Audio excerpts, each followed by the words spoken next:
All right, San Antonio Spurs offseason article is now up on ESPN.com. San Antonio loses for a second consecutive year in the play-in, this time to New Orleans. At least they were more competitive than what we saw from Charlotte earlier in the night. And I think kind of a win-win for San Antonio when you look at it big picture. Experience, get their younger players in situations where you're playing in an elimination type game, a playoff type atmosphere with this young group. And then on the other side, you have the ninth pick in the draft, and you have potential to move up there. So you have your own pick. You've got that pick from Toronto in the Thaddeus Young trade. You have a first from Boston in a Derek White trade. You have 3 number ones to continue this build. And the article is interesting. Just when I was writing it, as far as how young San Antonio is at the end of these games. And the one stat that's, I'm going to pull it up right now, is 13 and 35 against teams above 500. So against good quality teams. 11 multi-game losing streaks.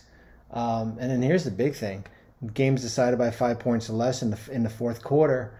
28th in the league, 15 and 24 record. So it's a continual growing pains in San Antonio, where it's more of a consistency basis here. And now they go into the off season to continue to try to add as far as what they have. I label their roster status kind of retooling with plenty of draft picks. They've got cap flexibility. The big decision as far as from a cap flexibility standpoint is what happens with Lonnie Walker. Just because Walker has a cap hold there, and if he is back, that room certainly will diminish. I'm just pulling my big offseason article over here. I mean, they have anywhere between $16.5 million to $27 million in room, and it's based on what happens with Lonnie Walker. That kind of sets the table, certainly the draft, as far as what happens there, and then what do they do with room? It's interesting that the Spurs, up until last year, when they really started this retooling with, certainly the DeMar DeRozan sign and trade to Chicago, they were never a team that really took back bad contracts with draft picks. They basically just kind of built their roster within their own family. Draft and develop, great job there, as we've, it's well documented. And kind of tweaks around the edges. And last year you saw with the Thaddeus Young trade, Al-Farouq Aminu, they took on Tomas Satoransky from within that Portland deal. So they are known to take back bad contracts. So is that going to be a continual trend this offseason?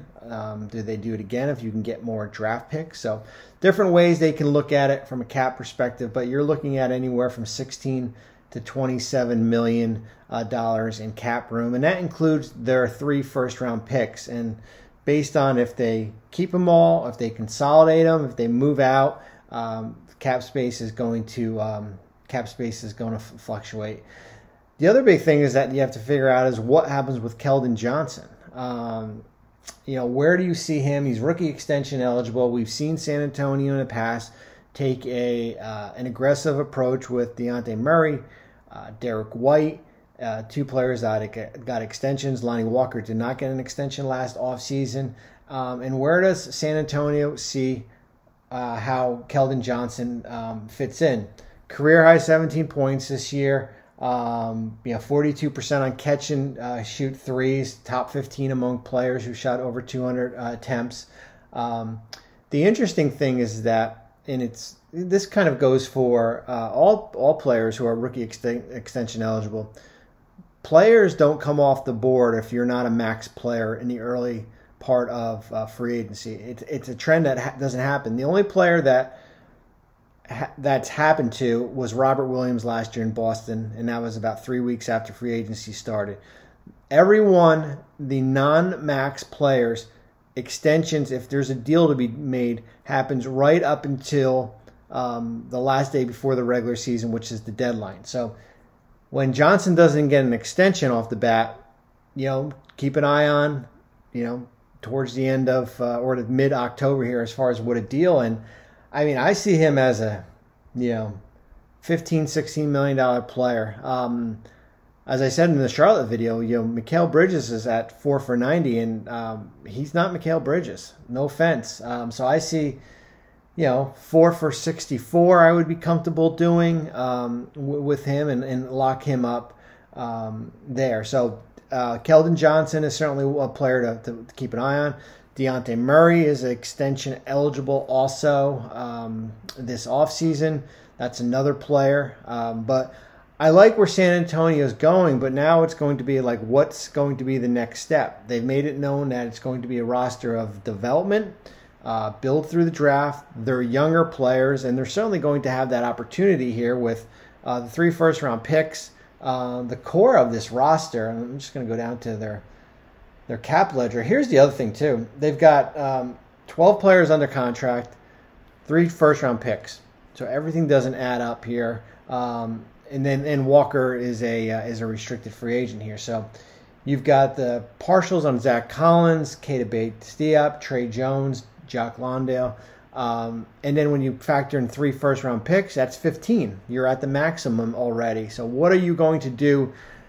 We saw last year, Oklahoma City is a good example. Consolidated draft picks. They moved a pick to Houston.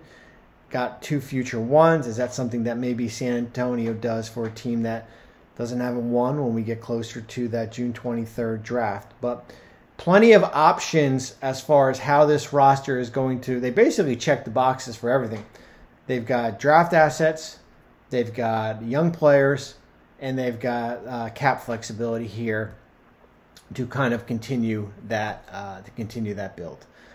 Spurs article is up. We also have Charlotte is up. 2 more play-in teams will come up on Friday, and then we get ready for the playoffs that start on Saturday. Thanks for watching ESPN on YouTube. For live streaming sports and premium content, subscribe to ESPN+.